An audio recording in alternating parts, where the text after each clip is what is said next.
मैं हांगकांग में किसी के बेडरूम में हूँ। ये दुनिया में सबसे तंग लिविंग कंडीशंस के लिए जाना जाता है।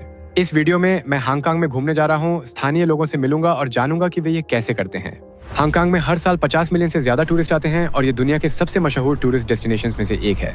लेकिन स्थानीय लोगों के लिए जीवन इतना आसान नहीं है, क्योंकि उनमें से 25% गरीबी रेखा से नीचे जीवन बिता रहे हैं।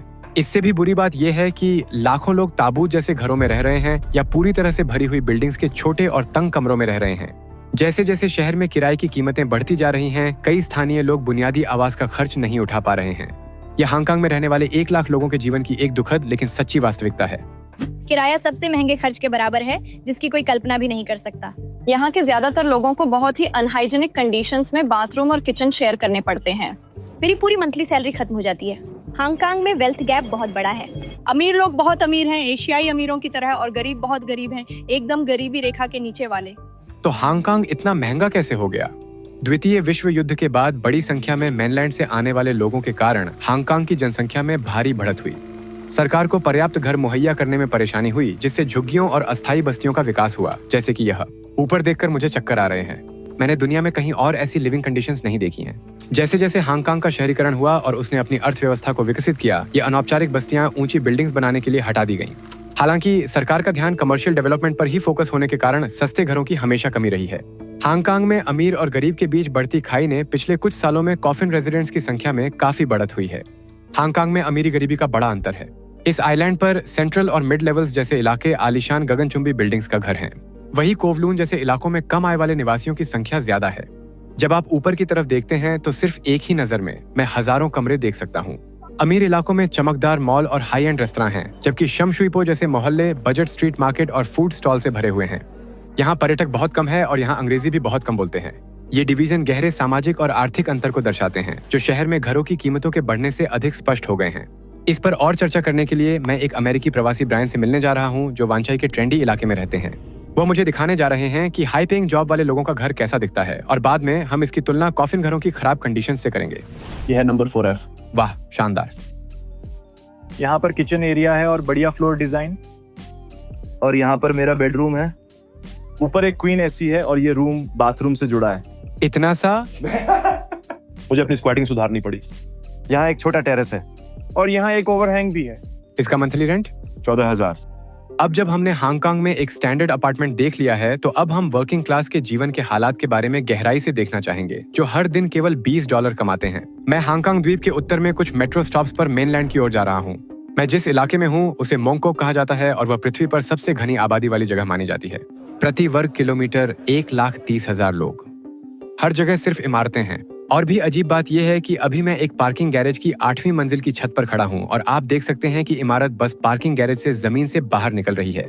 देखो, ये और 10 मंजिल ऊपर जाता है। मैं एक महिला से मिलने जा रहा हूँ जिसका नाम है मिस लाइशान, जो यहाँ के समाज संगठन के लिए काम करती हैं। वो इन छोटे घरों में रहने वालों की मदद करती हैं। आप देख सकते हैं कि इन छोटे घरों के ठीक नीचे ये सभी बाजार हैं और यहाँ हर कोई सड़क पर मांस और सब्जियां खरीद रहे हैं और बबल टी पी रहे हैं। यहाँ सभी बहुत बिजी है। हम एक ऐसे घर में कदम रखने वाले हैं जो आखिरी बचे हुए केज होम्स में से एक है, जो कॉफिन होम्स के विपरीत तारों से बने होते हैं। मैं केज होम के बाहर खड़ा हूँ। ये एक सामान्य अपार्टमेंट कॉम्प्लेक्स की तरह है। मेरा मतलब है, ये थोड़ी जर्जर है, लेकिन अंदर झांकने पर यह सचमुच एक पिंजरे की तरह दिखता है। अभी मैं हांगकांग में बचे हुए अंतिम केज होम्स में से एक के अंदर हूँ। ये एक कठिन लिविंग कंडीशन है। ये जगह बहुत तंग है और अनहाइजीनिक है, और जल्द ही ये सब खत्म हो जाएगा।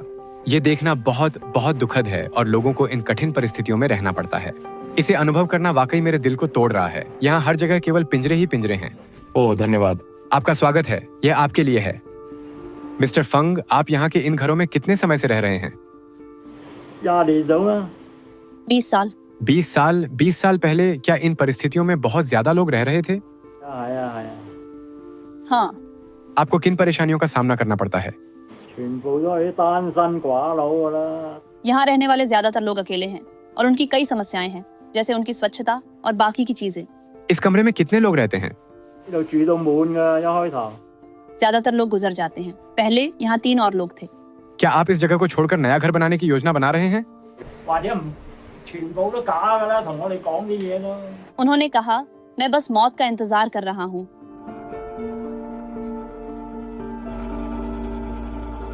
यहाँ बिजली है और एक कोने में फ्रिज है। खिड़की के बाहर एक सड़क दिखती है। यहाँ रहने की स्थिति अजीब है। ये एक पुरानी लिफ्ट है। दिन के समय बुजुर्ग घर पर होते हैं क्योंकि युवा लोगों को हफ्ते के हर दिन काम पर जाना पड़ता है। वह आदमी बहुत दुखी लग रहा था। बिल्कुल बेरोजगार, और उसने तलाक ले लिया। कुछ समय के लिए वह नशे का आदी था। मुझे लगता है कि उसकी सेहत और भी बिगड़ गई है। निचले वर्ग के लिए अगर आप हांगकांग में बेहतर जीवन चाहते हैं तो ये काफी मुश्किल है क्योंकि मजदूरी बहुत कम है यहाँ बहुत महंगाई है और पब्लिक हाउसिंग के लिए अप्लाई करना बहुत मुश्किल है। हांगकांग में रेंट कंट्रोल सीमित है, यानी मकान मालिक किराएदारों से कितना किराया ले सकते हैं, इस पर कुछ कानून है। पब्लिक हाउसिंग की कमी है। सरकारी सब्सिडी वाले फ्लैटों के लिए लंबी वेटिंग लिस्ट है जिनको मिलने में कई साल लग सकते हैं। और भले ही केज होम्स आज बैन हो गए हैं, लेकिन कॉफिन होम्स एक नए संकट के रूप में उभरे हैं और वे रहने के लिए और भी छोटे हैं। हम मोंगकॉक के एक और परिसर में जा रहे हैं यह देखने के लिए कि स्थिति कितनी खराब हो गई है। अगले स्थान पर प्रवेश करते ही मुझे तुरंत सिगरेट की बदबू आती है। यहाँ का टॉयलेट ठीक से काम नहीं कर रहा है। इसमें जंग भी लगा हुआ है। रहने की जगह भी लगभग वैसी ही है, लेकिन उनके डिजाइन मटेरियल थोड़े अलग हैं। लेकिन ये सभी हमारे आसपास की जगह हैं। जी हाँ, यहाँ पर यह बहुत संकरा है।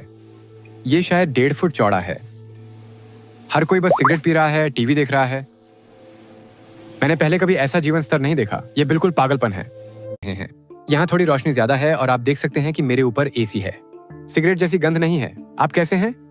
Okay, bye. आप यहाँ कब से रहते हैं? लगभग 10 साल। 10 साल। क्या यहाँ रहना मुश्किल है? बहुत मुश्किल। बहुत गर्मी है। जब वह दरवाजा बंद करता है तो भीतर कोई वेंटिलेशन नहीं होता। जब आप सड़क पर नीचे जाते हैं तो आप आमतौर पर कहाँ जाते हैं? आप अपना समय कहाँ बिताते हैं? वह सिर्फ काम पर जाते हैं, कहीं और नहीं। वो काम करता है। अगर काम ना हो तो वो यही रहता है। आपका काम क्या है? मेटल मेटल बनाना। बनाना, मेटल बनाना। क्या आपका परिवार है?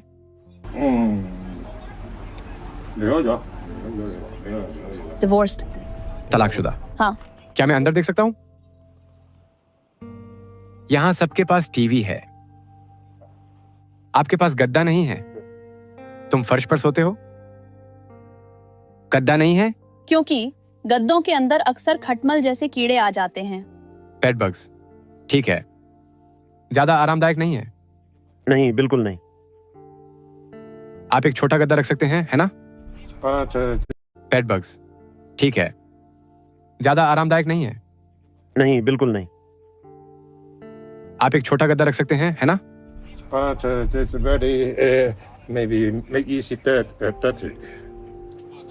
गंदा। यहाँ रहने की सबसे कठिन बात क्या है?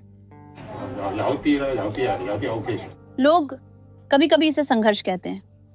संघर्ष। तो आपका मतलब लोग यहाँ लड़ते रहते हैं? हाँ। आप क्या देख रहे हैं? Horse racing. सभी को हॉर्स रेसिंग पसंद है। सबको हॉर्स रेसिंग पसंद है। हाँ। पब्लिक हाउसिंग कैसे काम करता है? क्या इस स्थिति में रहने वाला कोई भी व्यक्ति अप्लाई कर सकता है और नया घर पाने के लिए स्वीकृति कैसे मिलती है? उनका एक परीक्षण होता है। यदि आपकी आय और संपत्ति एक निश्चित स्तर से कम है तो आप पब्लिक हाउसिंग के लिए अप्लाई कर सकते हैं। अगर आप सिंगल हैं और बूढ़े नहीं हैं तो आपको 10 सालों से ज्यादा इंतजार करना पड़ता है।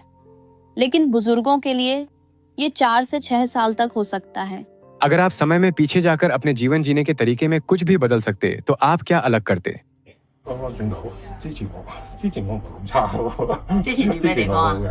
उससे पहले उसके पास खुद का घर था, लेकिन अब कुछ दुर्घटनाओं के कारण उसने अपना पैसा खो दिया।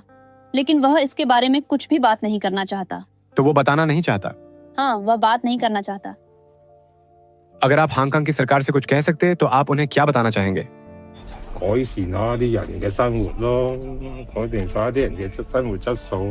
वह सरकार से लोगों के जीवन स्तर की गुणवत्ता में सुधार की उम्मीद करता है। ये अपार्टमेंट कॉम्प्लेक्स घूमने के लिए बहुत दिलचस्प है और अजीब बात यह है कि आप हमेशा सड़क के पास ही होते हो। हांगकांग में बहुत लोग हैं। हाँ। बहुत बिजी शहर।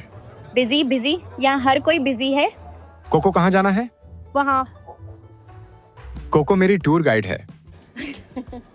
तुम्हें कुछ चाहिए? नहीं धन्यवाद। कुछ नहीं? थोड़ी सब्जियां वगैरह? कोको।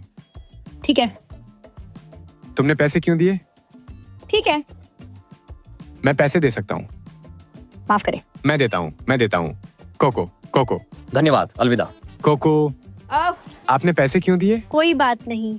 ये ठीक नहीं। मैं उसे इसके लिए एक्स्ट्रा बोनस देने वाला हूँ। कोको, मैं तुम्हारे लिए कुछ खाना और तुम्हारे अपार्टमेंट के लिए थोड़ा सामान खरीदना चाहता हूँ। हाँ, ओह, उसके पास एक कुर्सी है। मैं थोड़ी देर के लिए बैठने जा रही हूँ, कोई प्रॉब्लम नहीं। चलो शॉपिंग करने चलते हैं। मैं तुम्हारे अपार्टमेंट के लिए कुछ सब्जियां और फल खरीदना चाहता हूँ। चलो चलते हैं। ये सभी ताजे फल और सब कुछ वहीं नीचे है जहाँ कोको रहती है।